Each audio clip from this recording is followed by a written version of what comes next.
everybody give a huge round of applause for Chandler and Paola Lázaro.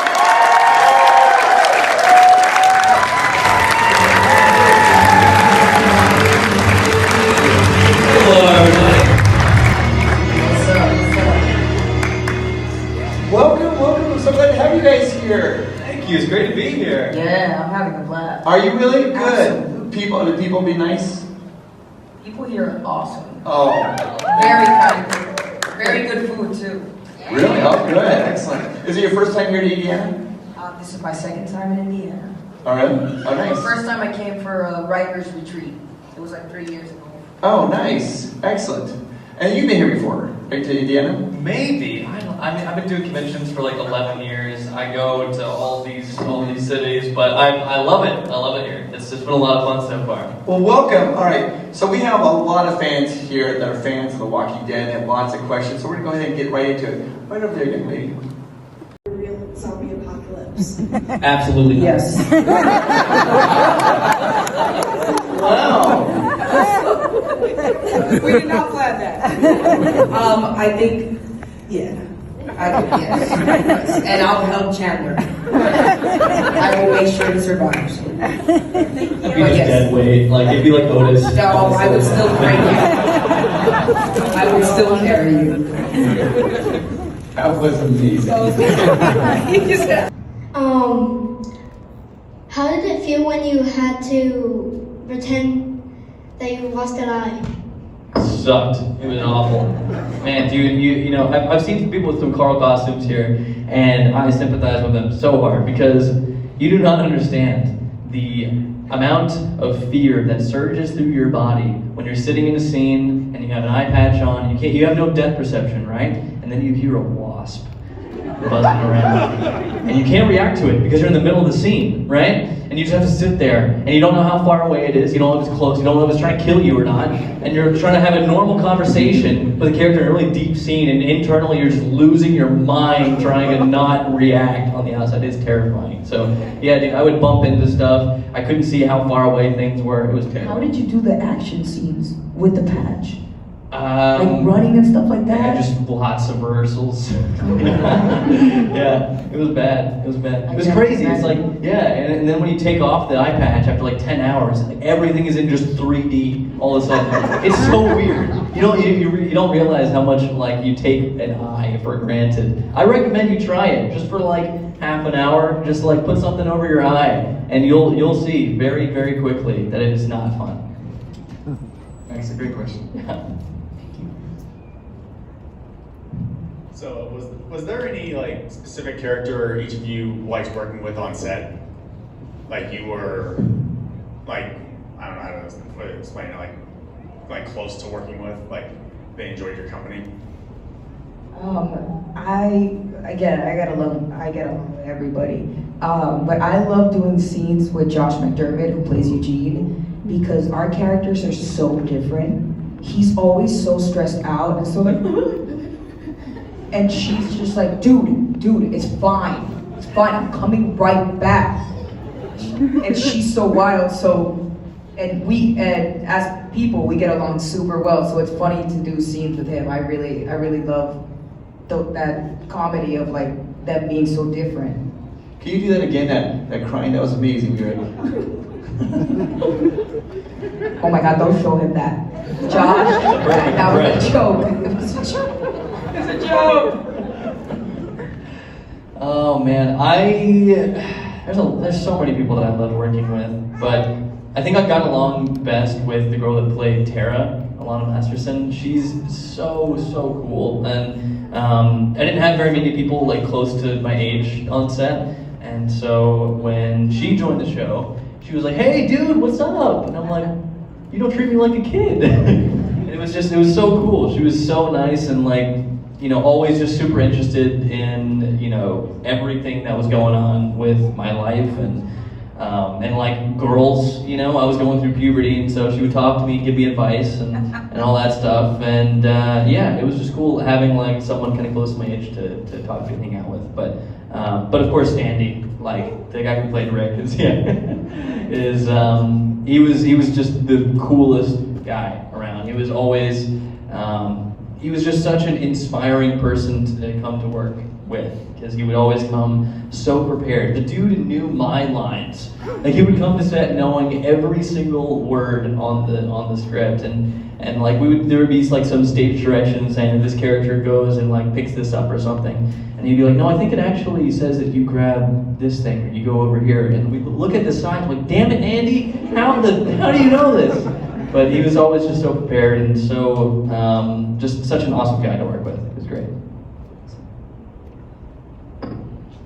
Hi, my name's Chandler, and I have a question for Paola. Yes. What would you do if a zombie apocalypse really happened? Okay. Where to start? Where would I move? I think I move to the Caribbean. I think I go back to the Caribbean because the ocean and it doesn't get too cold, and a lot of fruit can grow, so the food is good, right? What else would I do? I would take care of Chandler, first and foremost, always. Be kicking and screaming, just let me end it, please. And I'm like, no, you're sticking with me, I got you. I would move there, and then, I don't know what weapon I would use. I really gotta think about that. If you have any thoughts, come by my table. I gotta think a little bit more on it. The thing with The Walking Dead, it's an emotional roller coaster, because it's really a horror series. But we're learning to love these characters, and there's that scene, like when you're telling him just do it to cut your arm. It's just wrenching, and when you are filming that, is it exhausting to film that type of scene? Because it's such high emotion for everybody there. It's exhausting to read the script, and when I'm reading it, I'm like, oh my god, they're gonna chop my arm off. They didn't tell me. There are a lot of very high emotion, exhausting scenes on that show, but it's all worth it in the end, because at the end of the day, we're telling a story that people care about, that people can identify with, relate to, distract themselves with. That's why we're sitting here right now, is because people like you love the stories we tell. Absolutely. Okay, I had a kind of serious question. So how did you get from where you are now in your career as like an actor?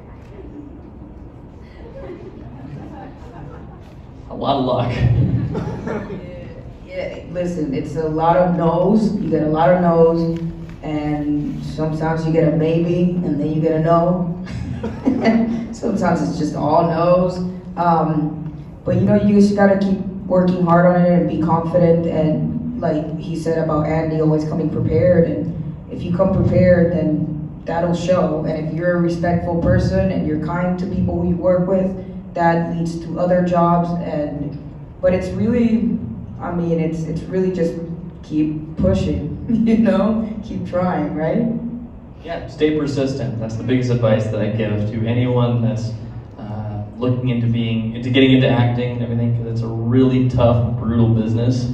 But if you stay persistent and push through, then something will stick. Thank you. Hi, my name's Gabby, and my question's for Paola. So, what was your thought process when you read the manager line for this season? Which one? Oh, we want to speak to the manager? That's right, we want to speak to the manager. I was so excited to say that, because it felt like being at McDonald's and like something happens and somebody flips out. It's like, yeah, we want to speak to the manager right now. So I was like, oh, this is so funny. So I just, we've all wanted to speak to a manager, right? So I just drew from that, but it was hilarious when we did it. We couldn't stop laughing. Thank you. Yeah. Hey guys, first of all, I want to thank you both for coming to this show. You really made the show, and that you have created an incredible family in the Walking Dead world. It changed my wife and I's lives forever. And as all of you know here, this is the biggest fandom there is Walking Dead. Chandler, I've known you and your mom and dad for about 6 years now, and he used to tell stories to me when you guys would get up before daylight and you'd sleepily walk out to the car, you'd get in the car, you'd put a blanket over you, and you'd drive all the way to the set. So I cherish those stories from him and everything, and thank you again for doing this. I mean, we really appreciate it, and we all love you. We love Indiana. We love you guys. Indeed. Okay, my name's Blake, and I have questions for both of you. And you're an OG in this because you talked about Bright Line. So, what's it like to be a meme? And do you have a favorite? Oh man, I mean everyone knows the coral memes. They're hilarious. I remember the first time that I was like, wait, people actually people are like sending this. This is big. People are actually like sharing this. I think iFunny was really big at the time. It's like a meme for those of you guys that don't know. But I would like be a regular on iFunny, just scrolling through memes and funny things. And then I saw me, and I was like, wait, that's me. I'm on the app. I'm on iFunny. I thought it was the coolest thing in the world. And 10 years later, I'm still looking at the same memes. So, you know, it's but they're still great. They're always there. It's so cool to see people like spin such a depressing scene into something funny. It's pretty cool. Oh, what? Do you have a favorite meme? From all the Walking Dead? I don't know. I gotta look that up. I'm not very technology's not really my thing. Next question. I will get back to you on that. What do you think about the Carl Pop song? Hilarious. It's great. Yeah. When both actually when the first one came out, the first like bad lip reading with the governor's song, I went around the whole set showing everyone that video. I was like, they made memes of us like I was saying earlier. I just thought it was the coolest thing that people were like making something really funny out of the stuff we did. But yeah, it's great. I love it. Now you were age 10 when you auditioned. Had you done acting prior to that, or what were you doing before that to get prepared for the role of The Walking Dead? Yeah, I'd been acting since I was like 4, just doing like theater stuff, some stuff at my church. Yeah, a couple commercials, a couple of like small roles in movies, and Walking Dead was just another random audition that I got really lucky with. So yeah. Excellent. And Paola, you did you've done stage. You did a lot of stage work then. Yeah, I'm originally a writer. I write theater, film, TV, and then I started getting into acting because they would put me in plays, and I was like, I don't do this. I was like, no, get up there, no. And then I did. And then I never got down. I just stayed. I just fell in love with it, and I just kept going with it. But a lot of theater and stuff like that, yeah. I have a question for you, Paola, actually. Go ahead, sir. What was the coolest thing that or the proudest thing, or the thing that you have written that you are the most proud of? There's a new play that I wrote, and it's gonna be coming up in DC. I wrote it, and I'm acting in it. It's called There's Always the Hudson, and I think that's what I'm most proud of. Like, I really put a lot of heart and hard work into it, and I love getting to play the role, because I wrote it for me and a friend, and it's really, I'm proud of that, actually. Great question. It's called There's Always the Hudson. Yeah, and it's coming up at the Woolly Mammoth Theater in DC, so y'all come visit, come say hi. As I was talking about earlier, but when Carl's eye got shot out, we were filming like season 2, I think, and I got to that issue and I was like, they just killed, I was like 12, they just killed Carl, and I was like, no, I want to stay on the show forever. And then it was like, oh wait, he lives, we're good, okay, we're fine. So I wasn't too worried, just because I knew that my character had a pretty important role as he went along through the series. But yeah. Every time you get a call from anybody in the production, you look at your phone and you're like, you're just like, hello, hi, hey, how are you? I'm great, how are you? What's going on? They're like, we're not calling you to tell you that you're gonna die. And I'm like, oh, well, what's up? What's going on? It's so scary. Every time. Did the props team ever do such a good job? You were just like, that's really, don't want to go near that. That's nasty. Yes. Absolutely. There was this, in the minefield scene, I don't know if you guys saw that scene where I walked them through the minefield. There was this dead horse face, and it looks so real. They just do an incredible job. I'm like I get weirded out all the time. They really, really are very detailed and very talented. They even had a mannequin for me, and that was really weird because when my characters I got shot out in the show in like season 6, they made a dummy like of me, like a mannequin for me, so Andy could carry me because like he had to carry me for a really long time, really long way. So like, we're just gonna make a dummy for him to be able to carry. And so they made this dummy, and they made they did a cast of my face and like carved out the like area with the eye. And let me tell you, walking into the hair and makeup trailer and then seeing just me sit in the chair, I was like, okay, wait a minute. This isn't like a Twilight Zone episode, right? I'm real. That is not real. That it was really weird. That happened to me when I saw my stunt double for the first time. I walked out of my trailer and she had just like the exact costume. I was like, am I here? Like what? I was like, am I losing my mind? What is going on? Go ahead. What bus are you gonna be for Halloween? What am I gonna be for Halloween? Both of you. Oh, both of us. Oh man, I don't know. I feel like we're gonna see so many Squid Game costumes this year, right? Sure. I love the show. It was good, right? I haven't seen it yet. Okay, no I'm spoilers. gonna see it. Yeah. I think I'm gonna dress. Have you guys seen the show Money Heist? It's from Spain.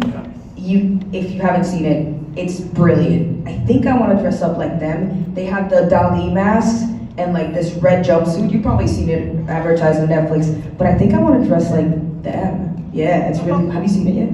I watched like half of the first episode and then I got caught up doing something. You have to. It's so I good. haven't picked it back up yet. Money I know. Heist. Yes. If anybody from Money Heist is watching this, I would love to be in an episode. Me encantaría estar en un episodio. Hablo español, I speak Spanish, so just putting it out into the world. Love the show. That's it. Hello. What was the best advice an acting coach ever gave you?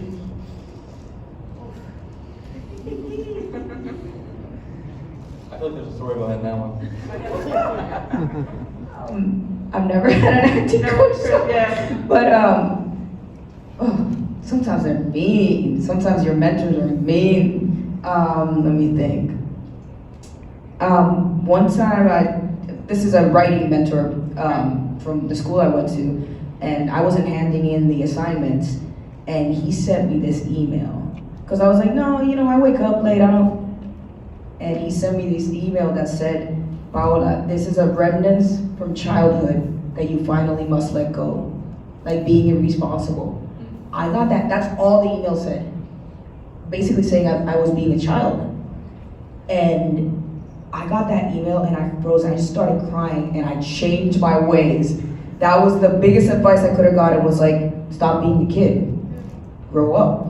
And it really, really brought me very quickly to focus and work.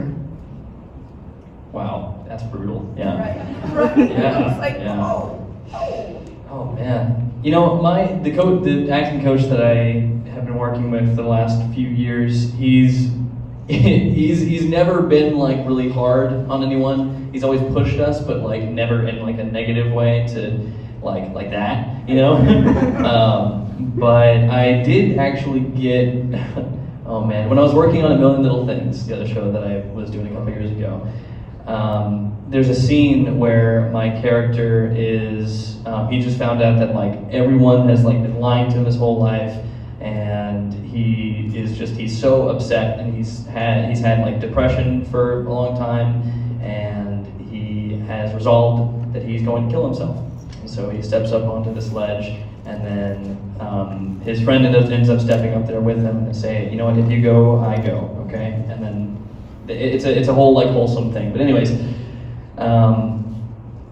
when we were rehearsing the scene and doing all that and getting ready to shoot, the showrunner came up to me, who had written the episode. He was there on set, and he came over to me and was like, hey man, do you mind if I like, before we start shooting, mind if I like say a few words to you to like help you, help push you a little bit? And I'm like, yeah, sure, yeah.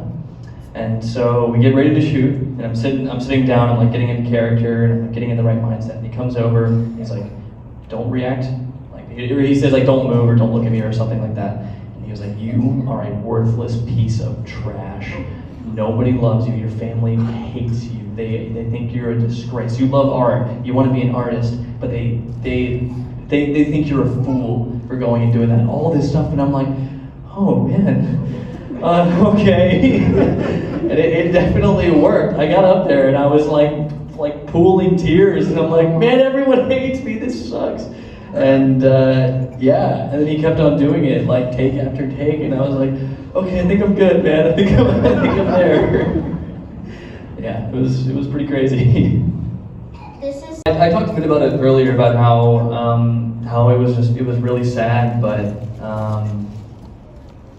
yeah, I don't know. it was just sad because we were luckily we shoot all the scenes kind of out of order. So we shot my like last death scene. That was like day 2 of 8 of the episode.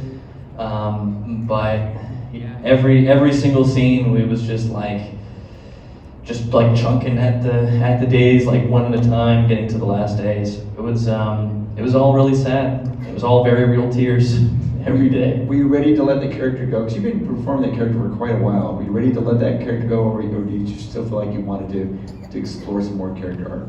Yeah, there was a lot of cool stuff in the comic books that I didn't really know how they were going to handle it in the show. There's a whole like arc with the Whisperers that in the comic books Carl is very involved with. So I wasn't really sure how they were going to do that. But when it came time for me to leave the show, I kind of came to terms with it and was okay with it. And then when I got to watch season 9, Matt, he's actually my good friend in real life, the guy who plays Henry. And so when I got to watch him like play out those arcs from the comic books in the show, it was so cool. And I texted him right after. I'm like, "Dude, you killed it! That was awesome!" So I was pretty happy with the way he did it. What was your least favorite part what was your least favorite scene on The Walking Dead? Having to leave it last scene was terrible. I wanted to keep on working, but it is what it is. It happens. Well, you wear those, the ponchos. What was really put on the ponchos when you were walking through? Because they had like the zombie guts on it and everything like that, but I don't really know. Did it smell bad? No, it doesn't smell bad. It's just like, it just smells like, yeah. I don't know how to describe it. It's like, I think it's like the silicone maybe that makes the smell. I don't know. It's sticky. It is sticky. Yeah, the blood is like. It gets on everything. So sometimes I'll be at the store or something and I pull out something from my purse. It's like full of blood, and I'm like, I bet it. I'm not guilty. It's funny. Or you'll go and you'll be in between setups and you'll look at your sides, and then you just have blood all over the pages of the script. Yeah. Or your phone, you get blood all over your phone. I wanted to say, I know a lot of people ask me how to say my name, so I'm just gonna say it so y'all know. Maybe y'all say it with me. Paola. Paola. Paola. Paola. A little bit louder. Paola. Paola. Yeah, we got it. Because people ask, and I just want you, so you know. Yeah. Well, you guys, thank you so much. Can you please give a huge round of applause? Thank you guys for coming out. I really appreciate it. Thank you.